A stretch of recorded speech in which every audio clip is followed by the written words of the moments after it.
Hello friends, मेरा नाम है रवि और आप सभी का मैं स्वागत करता हूं आपके अपने YouTube channel Ravi study IQ GK पर। फ्रेंड्स, आज मैं आपके लिए SSC GD एग्ज़ाम के लिए जो मैं 5000 क्वेश्चन की जो मैंने सीरीज स्टार्ट करी हुई थी उस सीरीज़ का पार्ट 4 वीडियो लेकर आया हूं। आपको मैं हर पार्ट में मोस्ट इंपॉर्टेंट 100 क्वेश्चन करवा रहा हूँ। फ्रेंड्स, अगर आप ये सभी पार्ट एग्जाम से पहले अच्छे से पढ़ लेते हो, एग्जाम में आपको 95% से ज़्यादा क्वेश्चन डायरेक्टली आपको मेरी इस सीरीज़ से देखने को मिल जाएगा। फ्रेंड्स, ये आपके रवि सर का वादा है, यकीन करिए। तो चलिए शुरू कर लेते हैं फर्स्ट क्वेश्चन से। फर्स्ट क्वेश्चन है हमारा, विश्व का सबसे अधिक जनसंख्या घनत्व वाला महाद्वीप कौन सा है? राइट आंसर हो जाएगा एशिया महाद्वीप। एशिया महाद्वीप जो है ये विश्व का सबसे अधिक जनसंख्या घनत्व वाला महाद्वीप है, ये आपने ध्यान रखना है। और आपको बताना चाहता हूँ फ्रेंड्स, देखो जो विश्व के सबसे अधिक जनसंख्या वाले जो देश है ना, दो देश चीन और भारत, ये एशिया महाद्वीप में ही स्थित है। बात यहाँ पे हुई है महाद्वीप की, इंग्लिश में हम कॉन्टिनेंट भी बोलते हैं। विश्व में टोटल मिला के 8 महाद्वीप हैं, पहले 7 हुआ करते थे, लेकिन 8वां महाद्वीप जो है वो जीलैंडिया बना है, ये भी आपको ध्यान रखना है। नेक्स्ट है हमारा क्वेश्चन, सिंधु घाटी की सभ्यता में घर किससे बने थे? राइट आंसर हो जाएगा ईंटों से बने थे सिंधु घाटी सभ्यता में घर। और फ्रेंड्स, आपसे ना एग्जाम में क्वेश्चन पूछा जाता है कि सिंधु घाटी सभ्यता को अन्य किस नाम से जाना जाता है, तो आपका आंसर होगा हड़प्पा सभ्यता के नाम से जाना जाता है। और अगर आपसे पूछा जाए सिंधु घाटी सभ्यता किस युग की सभ्यता थी, तो आपका आंसर हो जाएगा कांस्य युग की सभ्यता थी। नेक्स्ट है हमारा क्वेश्चन, ज्वार भाटा की स्थिति में सबसे अधिक प्रभाव किसका होता है? राइट आंसर हो जाएगा चंद्रमा का। याद रखना है, ज्वार भाटा की स्थिति में सबसे अधिक प्रभाव जो होता है ये चंद्रमा का होता है। और फ्रेंड्स, एग्जाम में ना क्वेश्चन और भी पूछा गया था, SSC एग्जाम में ये पूछा गया था कि विश्व में सबसे ऊंचा ज्वार भाटा कहाँ पर आता है, तो आपका आंसर हो जाएगा फंडी की खाड़ी में विश्व का सबसे ऊंचा ज्वार भाटा आता है। नेक्स्ट है हमारा क्वेश्चन, दूरी मापने की सबसे बड़ी इकाई क्या है? राइट आंसर हो जाएगा पार्सेक जो है ये दूरी मापने की सबसे बड़ी इकाई है। और फ्रेंड्स, अगर आपसे एग्जाम में ये पूछ लें कि लंबाई मापने की सबसे बड़ी इकाई क्या है, तो भी आपका आंसर पार्सेक होगा। और एक क्वेश्चन एग्जाम में बार बार पूछा जाता है, आपसे पूछा जाएगा कि जो एक पार्सेक है ना, इसकी वैल्यू कितने लाइट ईयर यानी कि कितने प्रकाश वर्ष के बराबर होता है, तो आपका आंसर हो जाएगा 3.26 प्रकाश वर्ष। एक पार्सेक जो होता है ये 3.26 प्रकाश वर्ष के बराबर होता है। आई होप फ्रेंड, जितने भी आपको मैं एडिशनल फैक्ट बता रहा हूँ, आपको ये सभी क्वेश्चन जो है एग्जाम में देखने को ज़रूर मिले होंगे। अगला क्वेश्चन है हमारा, प्रकाश एक प्रकार की विद्युत चुंबकीय तरंग है, यह किसने कहा था? राइट आंसर हो जाएगा मैक्सवेल वैज्ञानिक ने। मैक्सवेल वैज्ञानिक ने कहा था जो प्रकाश है ये एक प्रकार की विद्युत चुंबकीय तरंग है। और फ्रेंड्स, ये जो विद्युत चुंबकीय तरंग है ना, इसको इंग्लिश में हम बोलते हैं इलेक्ट्रोमैग्नेटिक वेव। ठीक है, तो फ्रेंड्स यहाँ पे ना मैक्सवेल वैज्ञानिक की बात हुई है, तो ना मुझे एक क्वेश्चन याद आ गया मैक्सवेल से जुड़ा हुआ ही, कि एग्जाम में पूछ लेते हैं कि बताओ जो एक मैक्सवेल होता है वो उसकी वैल्यू कितनी होती है, तो आपका आंसर हो जाएगा 10⁻⁸ वेबर। ठीक है, 10⁻⁸ वेबर जो है ये वैल्यू होती है एक मैक्सवेल की। नेक्स्ट है हमारा क्वेश्चन, मनुष्य की आंख के किस भाग पर वस्तु का प्रतिबिंब बनता है? राइट आंसर हो जाएगा रेटिना। मनुष्य की आंख का जो रेटिना वाला भाग होता है यहाँ पर वस्तु का प्रतिबिंब बनता है। और फ्रेंड्स, एग्जाम में ना एक क्वेश्चन बार बार पूछा जाता है कि आंख का कौन सा भाग है उसमें प्रवेश करने वाले प्रकाश की मात्रा को नियंत्रित करता है, तो राइट आंसर हो जाएगा आइरिस। ठीक है, ये भी आपने ध्यान रखना है। फिर से बता देता हूँ, मैंने आपको ये बताया कि एग्जाम में पूछा जाता है कि आंख का कौन सा भाग है जो उसमें प्रवेश करने वाले प्रकाश की मात्रा को नियंत्रित करता है, तो आपका आंसर क्या होगा? आइरिस। नेक्स्ट है हमारा क्वेश्चन, किस अनुच्छेद में संसद के संयुक्त अधिवेशन का प्रावधान है? राइट आंसर हो जाएगा अनुच्छेद 108। भारतीय संविधान का जो अनुच्छेद 108 है इसमें संयुक्त अधिवेशन का प्रावधान बताया गया है। और फ्रेंड्स, अभी जो मैं आपको एक क्वेश्चन बताने लगा हूँ ना संयुक्त अधिवेशन से जुड़ा हुआ, ठीक है, इसको आप डबल स्टार मार्क कर लेना, क्योंकि ये क्वेश्चन ना हर एग्जाम में पूछा जाता है, मतलब ठीक है। तो क्वेश्चन एग्जाम में ये पूछा जाता है कि भारत में संसद के संयुक्त अधिवेशन की अध्यक्षता कौन करते हैं, तो आपका आंसर हो जाएगा लोकसभा अध्यक्ष। ठीक है, ये आपने ध्यान रखना है, लोकसभा अध्यक्ष जो होते हैं फ्रेंड्स, ठीक है, ये भारत में संसद के संयुक्त अधिवेशन की अध्यक्षता करते हैं, ये आपको ध्यान रखना है। नेक्स्ट है हमारा क्वेश्चन, संविधान के किस अनुच्छेद के अंतर्गत राष्ट्रपति अध्यादेश जारी करता है? इस क्वेश्चन को भी आप एग्जाम के लिए डबल स्टार मार्क करिए। राइट आंसर होगा अनुच्छेद 123। भारतीय संविधान का जो अनुच्छेद 123 है फ्रेंड्स, इसके अंतर्गत राष्ट्रपति जो है ये अध्यादेश को जारी करते हैं। और आपसे ना एग्जाम में क्वेश्चन बार बार पूछा जाता है कि भारत में राष्ट्रपति का अध्यादेश कितने समय के लिए लागू होता है, तो आपका आंसर होगा 6 महीने के लिए, ये भी आपको ध्यान रखना है। नेक्स्ट है हमारा क्वेश्चन, अस्तो मा सद्गमय कहाँ से लिया गया है, यानी कि किस वेद से लिया गया है, तो आपका आंसर हो जाएगा ऋग्वेद से लिया गया है अस्तो मा सद्गमय, ये आपने ध्यान रखना है। फ्रेंड्स यहाँ पे बात ऋग्वेद की हुई है, तो एग्जाम में ना क्वेश्चन पूछा जाता है कि वह ऋग्वेद में किस नदी का वर्णन बार बार किया गया है, मतलब सर्वाधिक बार किस नदी का वर्णन किया गया है ऋग्वेद में, तो आपका आंसर हो जाएगा सिंधु नदी का। ठीक है, ये भी आपको ध्यान रखना है। नेक्स्ट है हमारा क्वेश्चन, भारत के संविधान की प्रस्तावना में प्रथम संशोधन कब हुआ? राइट आंसर हो जाएगा 1976 ईस्वी में। भारत की संविधान की प्रस्तावना को हम प्रिएम्बल भी बोलते हैं, ठीक है, या उद्देशिका भी बोलते हैं। प्रस्तावना में जो पहला संशोधन था वो कब हुआ था? 1976 में। अब एक क्वेश्चन एग्जाम में और पूछा जाता है कि वह संविधान संशोधन कौन सा था, तो आपका आंसर हो जाएगा 42वां संविधान संशोधन 1976। और आपसे अगर एग्जाम में पूछा जाए कि जो भारत का संविधान की जो प्रस्तावना है उसमें कितनी बार संशोधन हुआ है, तो आपका आंसर होगा सिर्फ एक ही बार हुआ है। कब हुआ है? 42वें संविधान संशोधन द्वारा 1976 में, जो कि हमारा क्वेश्चन था। और ये जो तीनों फैक्ट मैंने आपको बताए ना, तीनों एग्जाम में कई बार पूछे गए हैं। नेक्स्ट है हमारा क्वेश्चन, भारत के किस राष्ट्रपति का कार्यकाल सबसे कम रहा है?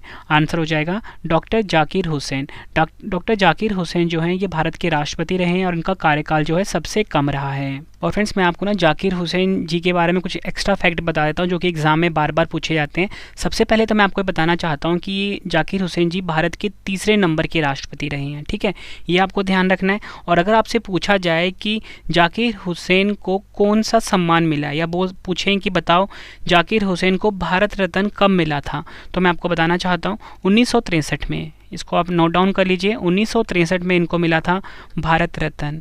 एग्जाम में क्वेश्चन किसी भी तरीके से पूछा जा सकता है कि बताओ जो भारत के राष्ट्रपति हैं जाकिर हुसैन, इन्हें कौन सा सम्मान मिला है, तो आपका आंसर हो जाएगा भारत रत्न, ठीक है, जो कि हमारे देश का सर्वोच्च नागरिक सम्मान है। कब मिला था? 1963 में, ये आपने ध्यान रखना है।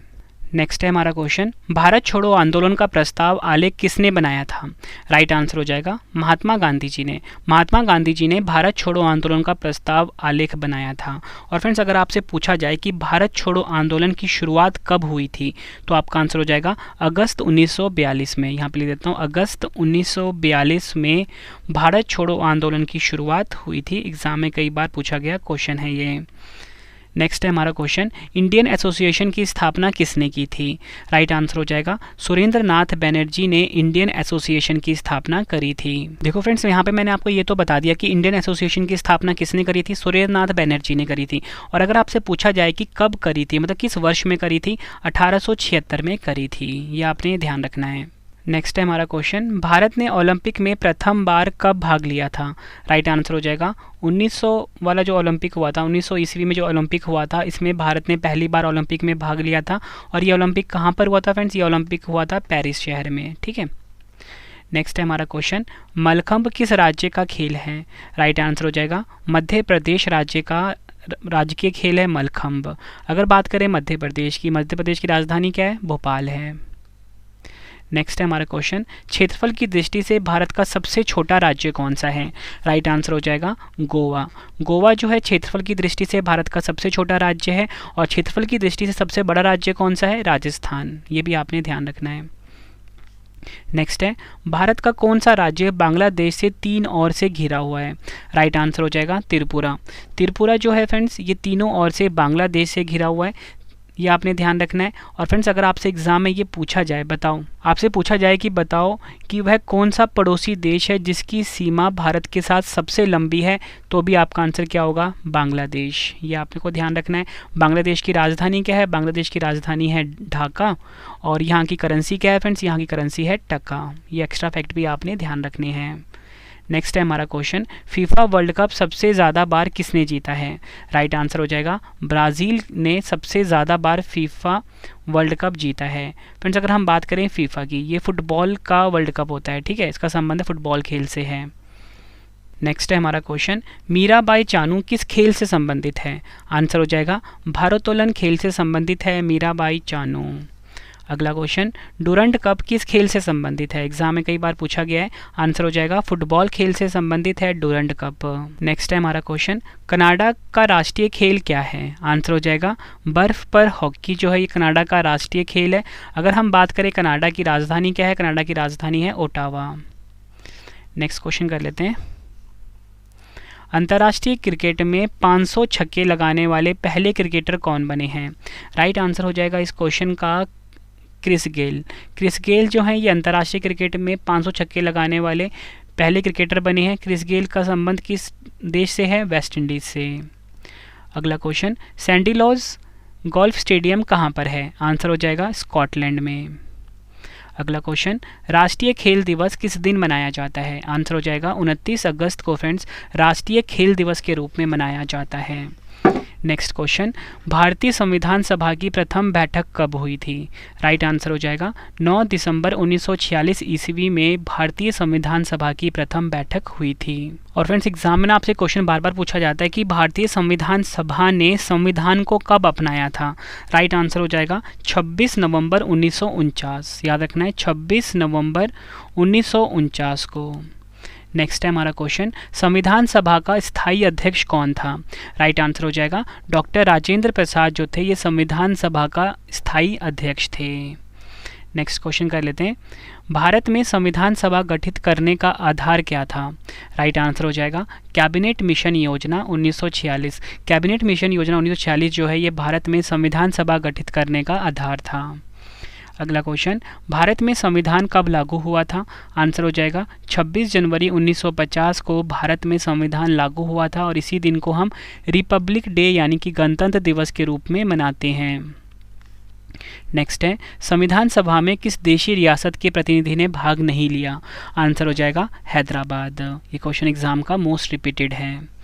नेक्स्ट है, भारतीय संविधान के किस भाग को संविधान की आत्मा की संज्ञा दी गई है? आंसर हो जाएगा प्रस्तावना, जिसे कि हम प्रियम्बल भी बोलते हैं। ठीक है, ये आपने ध्यान रखना है।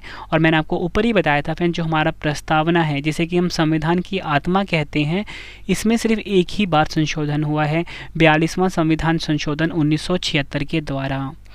अगला क्वेश्चन है हमारा, कौन से ग्रह जिनके उपग्रह नहीं हैं, मतलब कोई भी इनका सैटेलाइट नहीं है? तो आपका आंसर हो जाएगा बुध व शुक्र। बुध को हम इंग्लिश में बोलते हैं मर्क्यूरी। ठीक है, मर्क्यूरी बोलते हैं इंग्लिश में, और शुक्र को क्या बोलते हैं? वीनस बोलते हैं। अब मैं कुछ आपको एक्स्ट्रा फैक्ट बताता हूँ। हमारा जो सौरमंडल है उसमें कुल मिला के कितने ग्रह हैं? 8 ग्रह हैं। आपको मैं 8 के नाम बता देता हूँ। नंबर 1 पे मर्क्यूरी आता है जिसे कि हम बुध बोलते हैं, फिर वीनस आता है जिसे कि शुक्र बोलते हैं, मरकरी, वीनस, अर्थ। तीसरे नंबर पे आता है हमारा अर्थ यानी कि हमारा पृथ्वी। Mercury, Venus, Earth, Mars, Jupiter, Saturn, Uranus, Neptune, Pluto. और प्लूटो अब है नहीं। ठीक है, टोटल मिला के भी 8 ही ग्रह हैं। पहले 9 हुआ करते थे जिसमें कि प्लूटो भी हुआ करता था। ठीक है, और सबसे बड़ा ग्रह कौन सा है? सबसे बड़ा ग्रह है जुपिटर यानी कि बृहस्पति। नेक्स्ट है, यूरोप की कौन सी नदी कोयला नदी के नाम से जानी जाती है? आंसर हो जाएगा राइन नदी जो है इसे कोयला नदी के रूप में जाना जाता है। और फ्रेंड्स अगर आपसे एग्जाम में पूछा जाए कि विश्व का सबसे व्यस्त नौगम्य नदी कौन सी है, ठीक है, तो आपका आंसर क्या हो जाएगा? राइन नदी। ये भी आपको ध्यान रखना है। अगला क्वेश्चन, आसवान बांध किस नदी पर स्थित है? आंसर हो जाएगा दुनिया की सबसे लंबी नदी नील नदी पर स्थित है आसवान बांध। नेक्स्ट है हमारा क्वेश्चन, किताब उल हिंद के लेखक कौन हैं? आंसर हो जाएगा अल बरूनी जो हैं ये किताब उल हिंद के लेखक हैं। अगला क्वेश्चन है हमारा, 42वां संविधान संशोधन द्वारा प्रस्तावना में कौन से शब्द बढ़ाए गए? आंसर हो जाएगा समाजवादी, धर्मनिरपेक्ष व अखंडता। 42वां संविधान संशोधन जो कि 1976 में हुआ था, इसके द्वारा प्रस्तावना में जो शब्द बढ़ाए गए वो थे समाजवादी, धर्मनिरपेक्ष और वह अखंडता। अगला क्वेश्चन है हमारा, भारतीय संविधान संसदीय प्रणाली किस देश के संविधान से ली गई है? आंसर हो जाएगा इंग्लैंड देश के संविधान से भारतीय संविधान में संसदीय प्रणाली को लिया गया है। अगला क्वेश्चन, विधि के समक्ष समता कहाँ से ली गई है? आंसर हो जाएगा इंग्लैंड से ही लिया गया है विधि के समक्ष समता, ये आपने ध्यान रखना है। अगला क्वेश्चन है, संविधान के किस भाग में संशोधन प्रक्रिया है? आंसर हो जाएगा 20वां भाग। भारतीय संविधान का जो 20वां भाग है इसमें संविधान संशोधन के बारे में बताया गया है। और अगर हम बात करें कि अनुच्छेद कौन सा है, अनुच्छेद 368 है। अगला क्वेश्चन, संविधान के किस भाग में नागरिकता का वर्णन है? आंसर हो जाएगा भाग 2। भारतीय संविधान का जो भाग 2 है इसमें नागरिकता का वर्णन है। नेक्स्ट है हमारा क्वेश्चन, किस अनुच्छेद में नागरिकता संबंधी प्रावधान है? आंसर हो जाएगा अनुच्छेद 5 से 11। अगला क्वेश्चन है, संविधान के किस अनुच्छेद में राज्य के नीति निर्देशक तत्वों का उल्लेख है? आंसर हो जाएगा अनुच्छेद 36 से 51। नेक्स्ट है हमारा क्वेश्चन, संविधान के किस अनुच्छेद में सर्वोच्च न्यायालय के न्यायाधीश पर महाभियोग चलाया जा सकता है? आंसर हो जाएगा अनुच्छेद 124। भारतीय संविधान का जो अनुच्छेद 124 है, इसमें बताया गया है कि सर्वोच्च न्यायालय के न्यायाधीश पर महाभियोग चलाया जा सकता है। अगला क्वेश्चन, अनुच्छेद 356 का संबंध किससे है? आंसर हो जाएगा राष्ट्रपति शासन से। अगला क्वेश्चन, संविधान की द्वितीय अनुसूची का संबंध किससे है? आंसर हो जाएगा महत्वपूर्ण पदाधिकारियों के वेतन भत्तों से। नेक्स्ट है हमारा क्वेश्चन, प्रस्तावना की भाषा किस देश से ली गई है? आंसर हो जाएगा ऑस्ट्रेलिया देश से प्रस्तावना की भाषा को लिया गया है। ये आपने ध्यान रखना है, मैंने क्या बताया यहाँ पे आपको, प्रस्तावना की भाषा। ठीक है। नेक्स्ट है हमारा क्वेश्चन, भारतीय संविधान को कितने भागों में बांटा गया है? आंसर हो जाएगा भारतीय संविधान को कुल मिला के 22 भागों में बांटा गया है। और पूछा जाए कि भारतीय संविधान में वर्तमान में कुल कितने भाग हैं? वर्तमान में कुल 25 भाग हैं। नेक्स्ट है, संविधान के किस अनुच्छेद में प्रेस की स्वतंत्रता दी गई है? राइट आंसर हो जाएगा अनुच्छेद 19। भारतीय संविधान का जो अनुच्छेद 19 है, इसमें प्रेस की स्वतंत्रता दी गई है। नेक्स्ट है हमारा क्वेश्चन, वर्तमान में संविधान में कितनी अनुसूचियां हैं? राइट आंसर हो जाएगा वर्तमान में संविधान में कुल मिला के 12 अनुसूचियां हैं। अगला क्वेश्चन, आग का आविष्कार किस युग में हुआ? आंसर हो जाएगा पुरापाषाण युग में आग का आविष्कार हुआ था। अगला क्वेश्चन, मोहनजोदड़ो कहाँ स्थित है? आंसर हो जाएगा सिंधु में स्थित है मोहनजोदड़ो। और फ्रेंड्स, अगर आपसे पूछा जाए कि मोहनजोदड़ो किस नदी के किनारे स्थित है, तो आपका आंसर सिंधु नदी के किनारे होगा। अगर पूछा जाए कि मोहनजोदड़ो का जो विशाल स्नानाघर है, कहाँ पर है विशाल स्नानाघर? मोहनजोदड़ो में। तो मोहनजोदड़ो का जो विशाल स्नानाघर है, इसका आकार कैसा है? आंसर हो जाएगा आयताकार। ये भी आपने ध्यान रखना है। और प्रेजेंट में मोहनजोदड़ो कहाँ पर है? पाकिस्तान देश में। नेक्स्ट है, हड़प्पा के निवासी किस खेल में रुचि रखते थे? आंसर हो जाएगा शतरंज खेल में रुचि रखते थे हड़प्पा के निवासी। नेक्स्ट क्वेश्चन, मोहनजोदड़ो का शाब्दिक अर्थ क्या है? आंसर हो जाएगा मृतकों का टीला। याद रखना है, मृतकों का टीला जो है शाब्दिक अर्थ है मोहनजोदड़ो का। एग्जाम में मोस्ट रिपीटेड क्वेश्चन है ये भी। अगला क्वेश्चन है हमारा, नेक्स्ट क्वेश्चन कर लेते हैं, सबसे प्राचीन वेद कौन सा है? आंसर हो जाएगा ऋग्वेद जो है ये सबसे प्राचीन वेद है। और फ्रेंड्स, एग्जाम में क्वेश्चन पूछा जाता है कि बताओ ऋग्वेद की जो अधिकांश सभ्यताएं हैं किस नदी के पास स्थित थी? फिर से बताता हूँ, क्वेश्चन पूछा गया था कि ऋग्वेद की जो अधिकांश सभ्यताएं हैं किस नदी के पास स्थित थी? आपका आंसर हो जाएगा सरस्वती नदी के। नेक्स्ट है, बिंबिसार का संबंध किस वंश से था? आंसर हो जाएगा बिंबिसार का संबंध है हर्यक वंश से। नेक्स्ट क्वेश्चन, नंद वंश का अंतिम सम्राट कौन था? आंसर हो जाएगा धनानंद जो था ये नंद वंश का अंतिम सम्राट था। और अगर आपसे एग्जाम में पूछा जाए कि बताओ नंद वंश का संस्थापक कौन था, तो आपका आंसर हो जाएगा महापद्म नंद जो था ये नंद वंश का संस्थापक था। ये आपको ध्यान रखना है। और इन्हें ना भारत के पहले ऐतिहासिक सम्राट के रूप में भी जाना जाता था। अगला क्वेश्चन है, किस शासक ने राज्यारोहण के लिए अपने पिता की हत्या की तथा बाद में वह अपने पुत्र द्वारा मारा गया? आंसर हो जाएगा अजातशत्रु। ध्यान से समझना इस क्वेश्चन को। क्वेश्चन में बोला गया है कि किस शासक ने राज्यारोहण के लिए अपने पिता की हत्या की तथा बाद में वह अपने पुत्र द्वारा मारा गया। तो आंसर क्या है? अजातशत्रु। ये आपको ध्यान रखना है। और फ्रेंड्स, अगर आपसे एग्जाम में पूछा जाए कि जो अजातशत्रु है किस वंश का शासक था, तो आपका आंसर हो जाएगा हर्यक वंश का। ये आपने ध्यान रखना है। और अगर पूछा जाए कि हर्यक वंश का जो शासक था अजातशत्रु ये किसका पुत्र था, मतलब इसके पिता का नाम क्या था, तो वो था बिंबिसार। नेक्स्ट है, गौतम बुद्ध को कहाँ ज्ञान प्राप्त हुआ था? आंसर हो जाएगा बिहार के गया में गौतम बुद्ध को ज्ञान प्राप्ति हुई थी।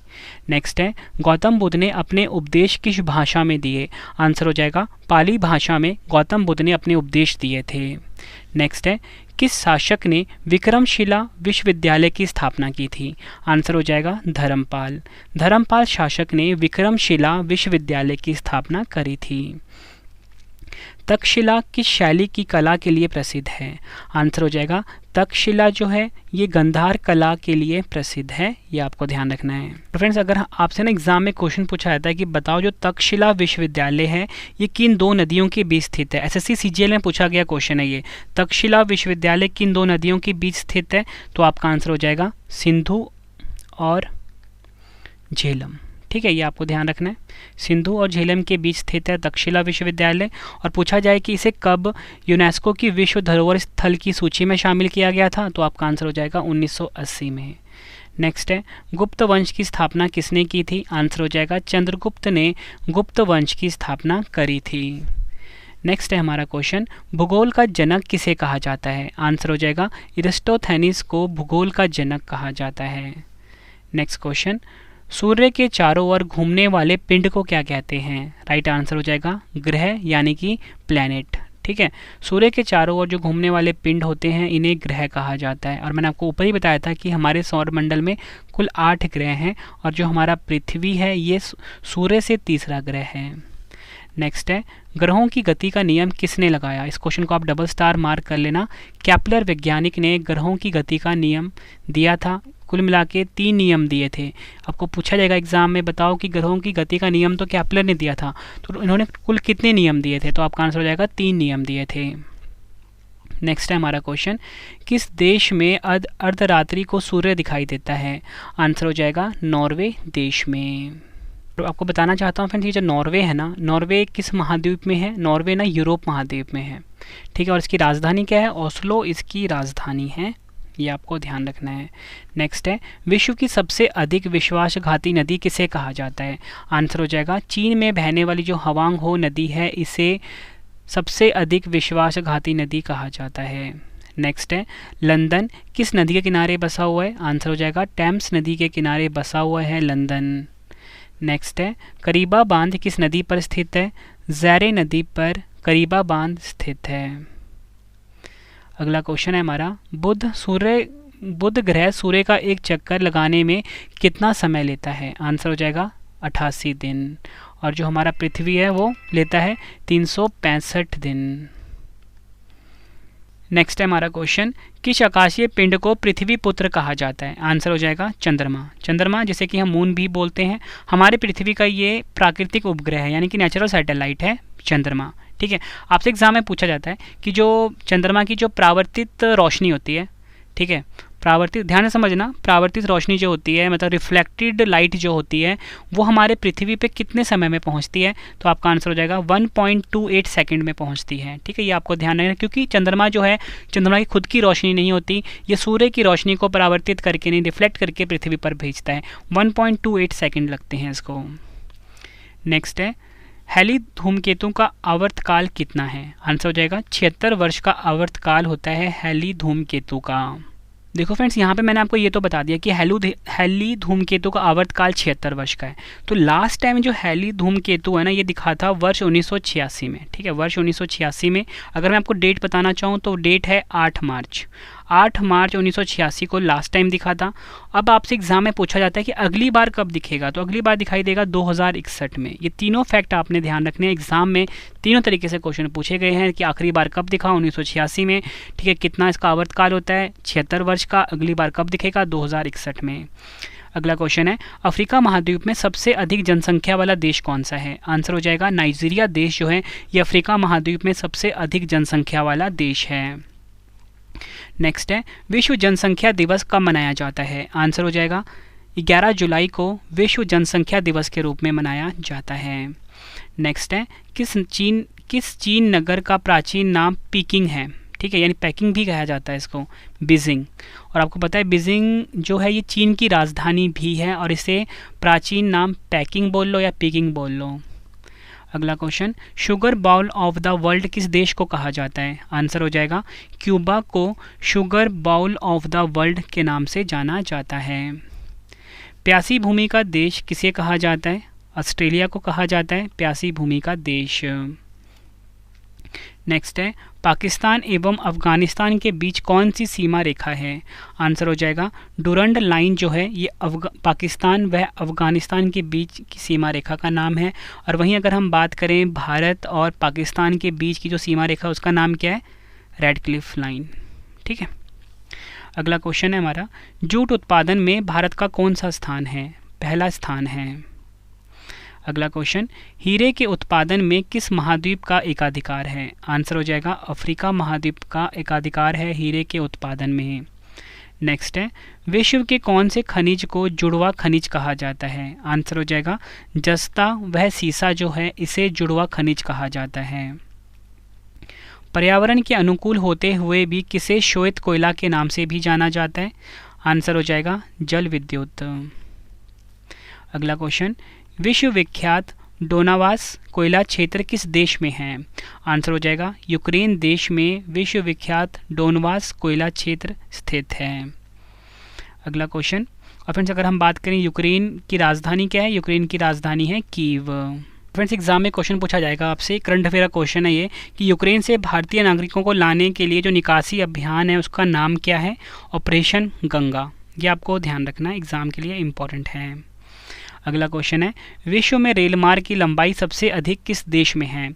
आंसर हो जाएगा यूएसए, यानी कि संयुक्त राज्य अमेरिका में रेल मार्ग की लंबाई सबसे अधिक है। अगला क्वेश्चन, कौन सा जलमार्ग भूमध्य सागर और फारस की खाड़ी को जोड़ता है? आंसर हो जाएगा सुएज नहर जलमार्ग। नेक्स्ट है हमारा क्वेश्चन, आइंस्टाइन का द्रव्यमान ऊर्जा समीकरण क्या है? आपसे पूछा गया है कि जो आइंस्टाइन है इसका एनर्जी और मास का रिलेशन क्या है। ठीक है, तो आपका आंसर हो जाएगा E is equal to M C square. ठीक है, यहाँ पे लिख देता हूँ अच्छे से, E is equal to M C square. ये फॉर्मूला काफ़ी इंपॉर्टेंट है आपके लिए। नेक्स्ट है, एसआई पद्धति में मूल मात्रक कितने हैं? आंसर हो जाएगा कुल मिला के 7 मूल मात्रक हैं।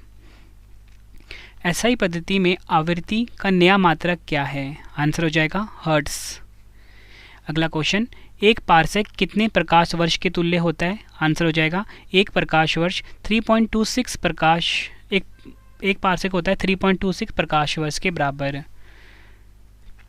नेक्स्ट है, किस उपकरण का उपयोग वायु दाब मापने में किया जाता है? आंसर हो जाएगा बैरोमीटर। नेक्स्ट है हमारा क्वेश्चन, उड़ते हुए विमान की ऊंचाई नापने के लिए किस उपकरण का उपयोग किया जाता है? आंसर हो जाएगा अल्टीमीटर। नेक्स्ट क्वेश्चन, ध्वनि की तीव्रता मापने के लिए किस उपकरण का प्रयोग किया जाता है? ऑडियोमीटर का उपयोग किया जाता है। नेक्स्ट क्वेश्चन, रेगिस्तान में मरीचिका का बनना क्या है? आंसर हो जाएगा प्रकाश का पूर्ण आंतरिक परावर्तन, या बोलो total internal reflection of light. ठीक है, total internal reflection of light. ठीक है, ये रेगिस्तान में मरीचिका का बनने का कारण है। अब मरीचिका क्या होता है? इसको हम मिराज भी बोलते हैं। एग्जाम्पल देता हूँ मैं आपको, गर्मियों के मौसम में जब आप रोड पे जाते हो, बहुत तेज़ धूप हो रही होती है, बहुत गर्मी हो रही है, रोड के ऊपर ना आपको ना एक तरल सा पदार्थ दिखाई देता है, मतलब लिक्विड दिखाई देता है, पानी जैसा कुछ दिखाई देता है। लेकिन जब आप पास जाते हो आपको ऐसा कुछ भी नहीं दिखता रियल में। ये एक तरह का ऑप्टिकल इल्यूजन होता है, जिसे कि हम टोटल इंटरनल रिफ्लेक्शन फिनोमेना पे ये बेस्ड होता है, जिसे कि हम कहते हैं मरीचिका यानी कि मिराज। अगला क्वेश्चन है, धूप के चश्मे की क्षमता कितनी होती है? आंसर हो जाएगा 0 डायोप्टर। ठीक है, नेक्स्ट क्वेश्चन, आइंस्टाइन के समीकरण E is equal to M C square, मैंने आपको ऊपरी बताया था, में C क्या है? ठीक है, ये क्या है? प्रकाश का वेग यानी कि वेलोसिटी। आई होप फ्रेंड्स आपको वीडियो की क्वालिटी, वीडियो कंटेंट और आपके रवि सर की मेहनत पसंद आ रही होगी। वीडियो अगर आपको पसंद आ रही है, वीडियो को लाइक और शेयर ज़रूर करें। कमेंट बॉक्स में अपना फीडबैक भी देना, वीडियो कैसी लगती है। स्वस्थ मनुष्य का तापमान कितना होता है? 98.6 डिग्री फ़ारेनहाइट। ठीक है, और अगर हम बात करें सेल्सियस में तो 37 डिग्री सेल्सियस होता है। ठीक है, सूर्य की सतह पर ताप कितना होता है? 6000 केल्विन जो है ये सूर्य की सतह पर ताप होता है। लाल व नीले रंग को मिलाने पर कौन सा रंग प्राप्त होता है? आंसर हो जाएगा मैजेंटा यानी कि बैंगनी। कौन सी रेखा भारत के लगभग मध्य से होकर गुजरती है? आंसर हो जाएगा कर्क रेखा, जिसे कि हम ट्रॉपिक ऑफ कैंसर भी बोलते हैं। इसका अक्षांश कितना होता है? 23 1/2 नॉर्थ। ठीक है, 23 1/2 जो है ये अक्षांश रेखा का नाम है। अगला क्वेश्चन, मन्नार की खाड़ी और पाक जल डमरू मध्य भारत को अलग करते हैं। आंसर हो जाएगा भारत को श्रीलंका से अलग करते हैं पाक जल डमरू मध्य और मन्नार की खाड़ी। भारत में समुद्र तट रेखा वाले राज्यों की संख्या कितनी है? 9 है। संविधान के किस अनुच्छेद के अंतर्गत राष्ट्रपति अध्यादेश जारी करता है? अनुच्छेद 123। ठीक है, टोटल मिला के मैंने आपको ये 100 क्वेश्चन करवाए। ठीक है, अब आपके लिए क्वेश्चन का टेस्ट आ गया है, जिसका आंसर आप सभी ने मुझे कमेंट बॉक्स में देना है। तो आपके लिए जो टेस्ट है उसका क्वेश्चन है आपके सामने, संविधान के किस अनुच्छेद के अंतर्गत राष्ट्रपति अध्यादेश जारी करता है? 4 ऑप्शन है, आंसर आपने कमेंट बॉक्स में देना है। वीडियो कैसी लगी आप सभी को आपके रवि सर की, ये भी आपने मुझे ज़रूर बताना है। अब आप सभी के लिए फ्रेंड्स एक इंपॉर्टेंट इन्फॉर्मेशन ये है कि आपके रवि सर की जो ई बुक की वेबसाइट है वो आ चुकी है, www.ravibookspdf.com। ये हमारी ई बुक की वेबसाइट है, ठीक है। वार्षिकी करंट अफेयर्स आपको मिल जाती है 2023 की। इसी के साथ SSC GD के लिए जो हमारी 5000 क्वेश्चन वाली GK की ई बुक है वो भी आपको यहाँ पे मिल जाती है। मतलब कम टाइम में अपने एग्जाम की तैयारी कर सकते हो आप रवि सर की ई बुक के द्वारा, ठीक है।